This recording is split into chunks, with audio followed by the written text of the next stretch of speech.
Ketika berkomunikasi, orang menyampaikan dan menerima gagasan melalui pesan. Masalahnya, kadang-kadang orang menerima pesan yang dia tidak pahami, atau menyampaikan pesan yang dia sendiri tidak mengerti. Misalnya, membuat pernyataan atau gerakan yang terdengar atau terlihat keren tanpa cukup tahu apa maknanya. Kita menggunakan istilah omong untuk menyampaikan pesan tanpa gagasan yang jelas itu. Ya. Omong kosong misalnya gitu ya, omong. Jadi pesan tanpa gagasan yang jelas.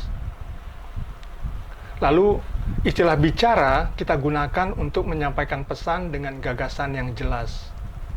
Jadi kalau orang bicara, dia menyampaikan pesan dan gagasannya jelas, gitu. Membawa gagasan. Kalau omong, pesan tidak membawa gagasan. Kalau bicara, pesan yang membawa gagasan. Gitu ya. Meminjam istilah bahasa Inggris, mungkin kita bisa menggunakan istilah to talk ya, untuk omong, dan to speak untuk bicara. Penerimaan pesan tanpa mengerti kita sebut mendengar. Oke. Menerima pesan tapi tidak kita balik sandikan menjadi persepsi yang jelas. Terus kita sebut sebagai mendengar, mengindra secara fisik. Oke, kita sebut mendengar. Istilah bahasa Inggrisnya mungkin to hear. To hear ya. Di sini tidak ada proses pembalik sandian yang baik. Jadi diterima secara fisik, tapi tidak dibalik sandikan menjadi persepsi mental yang benar paling tidak. Ya. Misalnya mendengar orang bicara dalam bahasa asing atau mendengar kuliah sambil melamun misalnya gitu kan ya. Secara fisik kita mendengar, tapi kita tidak paham apa yang kita dengar. Oke. Memahami pesan yang diterima, jadi ada proses pembalik sandian, ya kita sebut mendengarkan. Tambahkan di sini ya, mendengarkan.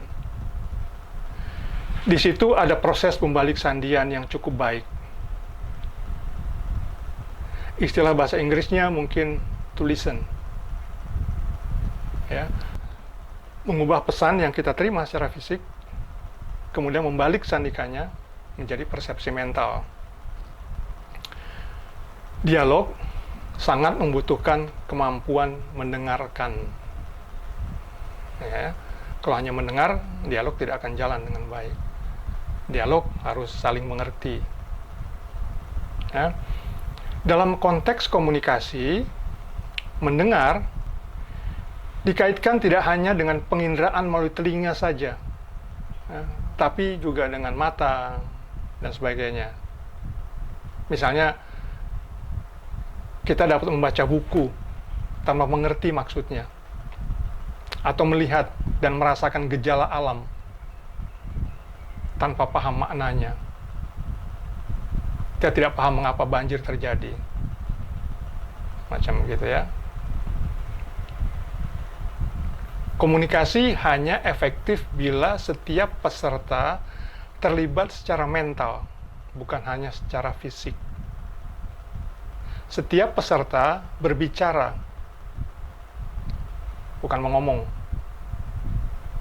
Setiap peserta juga mendengarkan, bukan sekedar mendengar.